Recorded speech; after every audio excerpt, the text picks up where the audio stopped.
talking about all your near-death experiences. Wasn't just dogs saving me from snake bites, head-on accident that killed a woman and hit me head-on the wrong side of the road at the crest of a hill.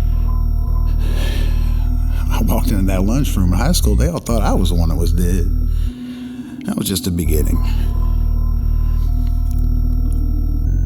I got shocked by 3 phases, 400 hertz, aircraft power. That's enough to kill you. That was one of the first shocks I got at Texas Instruments. The next one was 30 keV from an ion implanter. The inner shell was not grounded because a chicken stick that my dear friend Rocky apparently left unchecked had been severed. There's nothing like thinking that you've grounded out 30 keV of raw DC potential on an inner shell as to just grab a source and go ba-dip, ba-dip, ba-dip. That's all, folks. That was an interesting night. They broke that clean room wide open, wasted all kinds of 6 and 8 inch wafers. Anyway, moving on.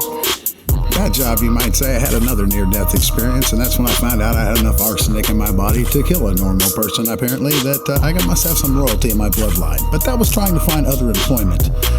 They used me as a guinea pig instead of OSHA to find out where these heavy metals were coming from. SB 121, antimony, AS75 arsenic. Oh yeah, they're doozies. Lived through that. Some years later, I survived a zap from the largest hand-wound Tesla coil in North America. I believe it was 175,000 volts at an operating frequency of 75 kHz. And that day in particular, it was buffered through a neon gas wand, which I reached a little too far in the cage to make glow, in addition to someone had replaced the normally plastic actuator switch with one of pot metal, therefore completing the circuit across my heart. Anyhow, more near-death experiences, huh?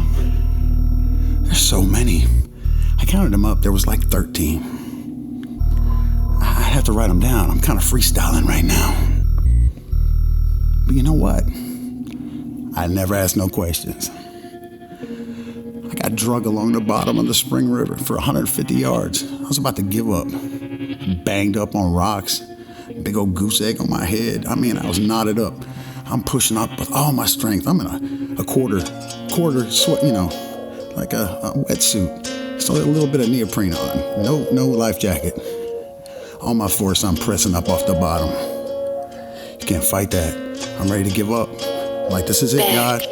I'm coming to see you, Lord. My hand at that point reaches up and breaks the surface of the water.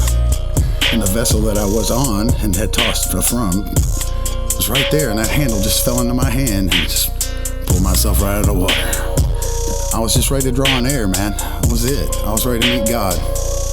And God gave me a handle. And a lot of times in my life, He's done that. I could have died of sepsis. By the time they figured out that silent killer had gotten to my liver, autoimmune, I had so much ammonia and bilirubin in me, that could have killed me too. And it was only that blessing. Oh, that's right, you heard me. Because all the other ones, they was just a fluke, right? Because I walked away with them. I was just lucky.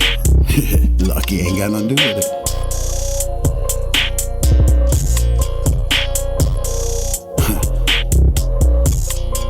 Blessing, because finally I pondered my own mortality when I found out that I was chronically and mortally ill.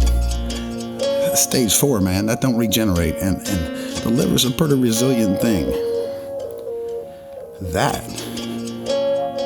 malady was a blessing, and every other thing that comes with it. I have far outperformed anything that they've said. Not by my hand, certainly not by diet or lack of stress or cigarettes. No, by the hand of the great healer, the great physician. And the healer ain't AI. Look at the last video I did. Son of David. AI can't even get the fingers and the hands right. Kind of weird how there's always 6 of them. Surprised it doesn't draw 2 rows of teeth.